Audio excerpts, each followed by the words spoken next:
video, it seems like you guys really like the whispering, like close up. So I want to whisper to you, whisper to you, whisper to you, whisper to you, whisper to you, whisper to you, and tell you a story. So sit back and relax, and try not to fall asleep into the story. The story is going to be 100% made up. We are going to see how this goes. None of this is pre-planned at all. So let's have some fun and see where this story goes. Once upon a time, 500 years ago, there lived three, not one, not two, but three small ogres. Think Shrek, but more ugly and more filled with little, like, sores and stuff. Three ogres lived in a treacherous swamp. They lived there alone, and it was not clear right now if they are related to each other, but they all live in a very, very small little hut. Two of them live together, and one, our main protagonist, named Jerry the ogre, lived alone in a side cabin. It was clear that Jerry was different from the other ogres, not only in stature. Jerry was around 3 feet smaller than the other two, but Jerry also obtained a gift, a special little treat of a gift that Jerry does not know about yet. We open up to Jerry waking up in his tree bed. He had cut a log and put it on the ground and hollowed it out, and he did not make a pillow or have any bed sheets. It was pretty hot this summer. Waking up to the taste of bitter metal in his mouth, Jerry wakes up and he stretches out in his tree trunk of a bed, and he gets up and he looks around his room, or say hut. Inside, Jerry had some friends that he did not like to keep track of. They were called fairy flies. And in this world, fairy flies are like your typical fruit fly, but they could speak. And every morning, these fairy flies would tell Jerry the memories of his dream from before. Now, Jerry didn't always like hearing these dreams of his. Some of the dreams were pretty terrible, like, loved ones passing away, although Jerry does not remember his mother and father. And others were, how would you say, erotic dreams that he would sometimes blush. If ogres could blush, he would blush. However, this morning he looked over, waiting for his dream to appear, for them to fly and create an image of what the dream was, and they'd make noises. However, this morning, something different happened. And this morning, this very, very morning, the fairy flies showed an image of a beaver. Now, what was strange about this beaver is that Jerry had never seen a beaver. And Jerry, sometimes forgets his dreams, but these fairy flies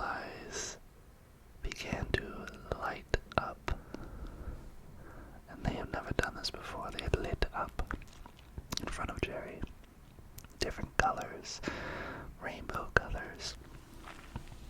And then they turned blood red, and all you could see is the beaver yelling out, screaming, begging, saying, "Jerry, come find me.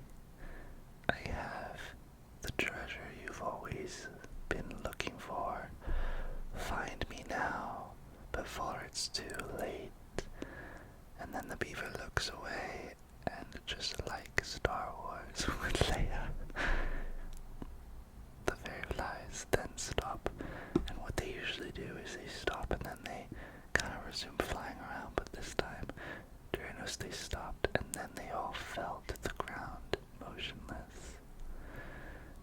Now, as you can guess, this is was a very startling way to wake up for Jerry. And Jerry honestly wasn't having it. He was kind of fed up. He just wanted to wake up in peace. And now there's the beaver that was, talking to him, telling him about this, this treasure. And, Jerry was your typical slug of an ogre. I mean, we love Jerry, he's the protagonist, but he was lazy. All he liked to do all day is just lay on his ground of his hut and eat away at his favorite meals, which were chipmunks and rice. And Jerry usually doesn't really care about these messages, but for some reason this morning he couldn't really stop thinking about it. He went about his day. He doesn't really care about the fairy flies, so he didn't mind that they passed away. He went outside and he had this good feeling, this feeling that he's never felt before. And as he stood out of his hut, butt ass naked, because he doesn't have clothes, he's very proud of what he's working with. He stands out there in the sun. He spreads his legs and spreads his arms and goes a starfish in the starfish mode, and he looks up and he immediately gets this gut feeling in his stomach, right below his chest, right above his full, belly button, and it feels like a spark. And it initially scares Jerry to the point where he yells. He goes, "Ow, ow, ow, ow, ow, ow." But the thing is, just as fast as Jerry had felt the spark, the faster it was gone. And just as much as the startlement happened, he was back to normal. He felt this magnetic pull to the forest, but to get there, he was right behind the other hut of the two ogres. And now Jerry, wasn't really friends with these ogres. Yeah, they lived together, but he clearly was the outcast. Jerry thought that they were having fun. Maybe they were in love, the other two. And Jerry, for 200 years, yeah, they live a really long time. He really was trying to get involved with this couple, and he was the odd man out, odd ogre out. The thing is, this ogre hut had something that he needed. It had clothes. This impulse to go in the forest, Jerry knew, to go for it, but he was not stupid. Jerry was anything but stupid. Jerry knew that if he was going to go out into the world, he needed to have protection. Protection, protection, protection, protection, protection. The protection in this case was a little cloth over his groin, and maybe a backpack of chipmunks and rice. Now, Jerry didn't really have time to think. His body started acting before he could even realize what he was doing. He goes to the hut, he goes over to the hole in the wall, also known as a window, and he peeked in and noticed that the other ogres were sleeping. Now, they're not sleeping like normal humans. They're sleeping upright, and they have their eyes open. It's very difficult in Ogreland to understand when an ogre is sleeping. How you know they're sleeping is because their lips start to blow out wind like a little raspberry, like and both ogres are doing this. So he goes to the window, he ruffles through some bags, he sees a bag of some clothes, but he knows they won't fit him because he's a little bit big. So what he does is he takes the clothes off the ogres' backs, because once they're asleep, you could do anything to them, it doesn't matter. And so he goes and picks up their clothes, takes some rice and some chipmunks, and then leaves. Jerry initially feels very guilty about this. It's illegal and totally immoral to steal in Ogreland. How they usually hurt each other, or if they want to be mean, they usually just say really bad words, or they play thumb war. Jerry didn't have time to wake them up to play thumb war, so he did the most impossible thing ever. He stole their prized possessions of clothes. And what Jerry did not know is that in one of the pockets of the jeans was a golden key. A golden key. Now, mind you, Jerry grabs everything and he takes off. He follows his stomach. His stomach is out in front of his body and it's guiding him the way into the forest. Into the forest. Into the forest. Now, this golden key will become important later, and Jerry does not know about it yet. So into the forest, Jerry begins to sloth his way through the forest. He's been in this area before, but where he's going after an hour, after two, he has never been before. It's a weird feeling. It's as if someone's walking him. He keeps thinking about turning around and leaving, but his body won't let him. And it's not a scary thing. It's a very comfortable thing for him. In fact, at one point, he actually falls asleep as his body keeps walking through the forest. It's not until he hears a noise that wakes him up that he realizes he's walking into a den, a beaver den.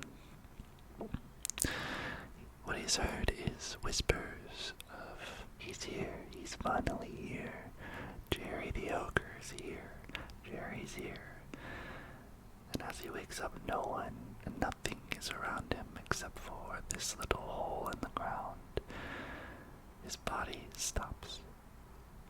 Jerry can move his body once again, and as he does, he begins to realize that he's lost some weight. He's been walking for a bit, and he doesn't walk that often, and he actually really likes the way his body looks now, so he kind of takes it in, and he smiles, and he's like, wow, that was kind of nice. I got to do a lot of exercise I never do. But just as he's checking out his body, as one does, a raccoon comes out of nowhere, and it goes, hey, what are you doing, ogre? And Jerry turns around, and Jerry is petrified of raccoons, so Jerry squeals at the top of his lungs, goes, why are you chasing me? Why are you here? And the raccoon goes, calm your pants down. I asked you a question. But the raccoon isn't that smart, because he didn't really ask him a question yet. So Jerry goes, what was the question? And the raccoon goes, why are you here? Now there are two things that go through the ogre's mind. Jerry's mind, he goes, does he tell the truth? And he says, I felt something in my stomach guide me here. Or does he lie? He chooses to lie. He doesn't know this raccoon, and he does not have good experiences with raccoons, and that's why he's scared of them. In the past, Jerry had lost his parents to raccoons. Unfortunately, his parents, although Ogreland, they don't really hold on to their parents that long, so in the this world, his parents were with him maybe for like 5 minutes after he was born, but the myth goes that they left him because raccoons invaded their space and they ate all the rice and starved the ogres. So Jerry lies. He says, I go where I want because I wanted to be here, because I wanted to be in the ocean, because I want the land and I wanted the water, and I'm living my best life. Raccoon, not super smart, believes the lie. He goes, oh, okay. Well, you're about to enter a beaver den. Just thought I'd tell you, a week ago, there was a murder in there. There was a little thing that happened in there. But have a great day. And the raccoon begins to leave. But Jerry chooses to stop the raccoon and says, what did these beavers look like? Look like? And raccoon goes, these beavers, they're known as daughter trots. They roam the world in groups of four.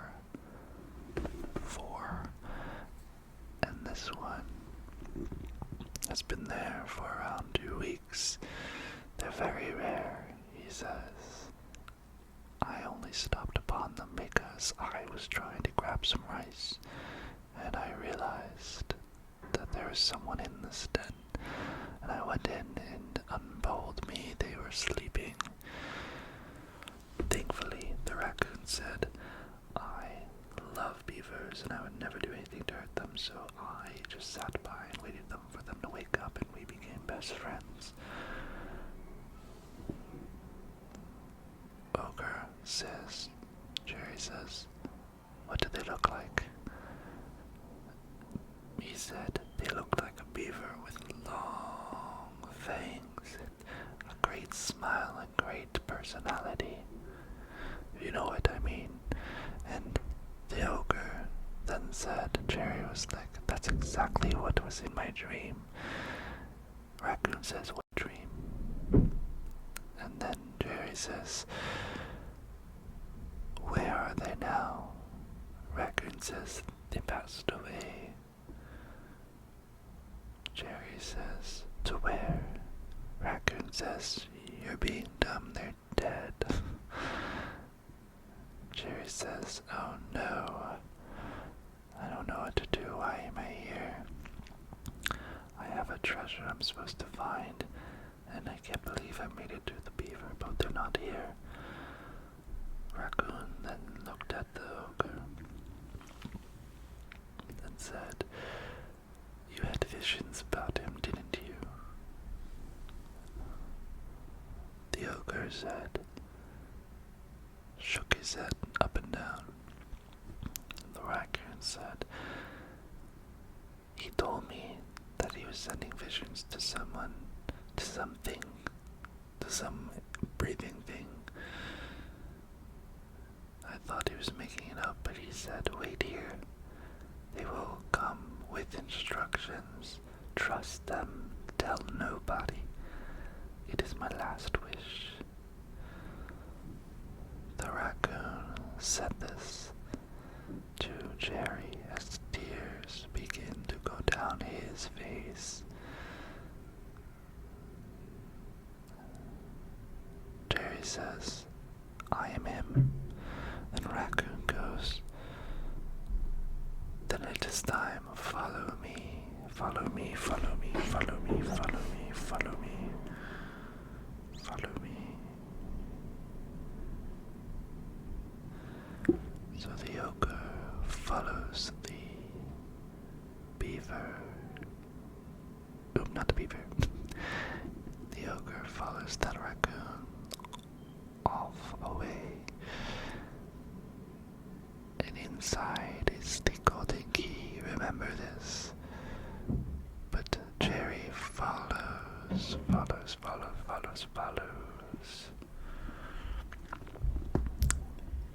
The ogre. Oh, Jerry follows. My bad. Jerry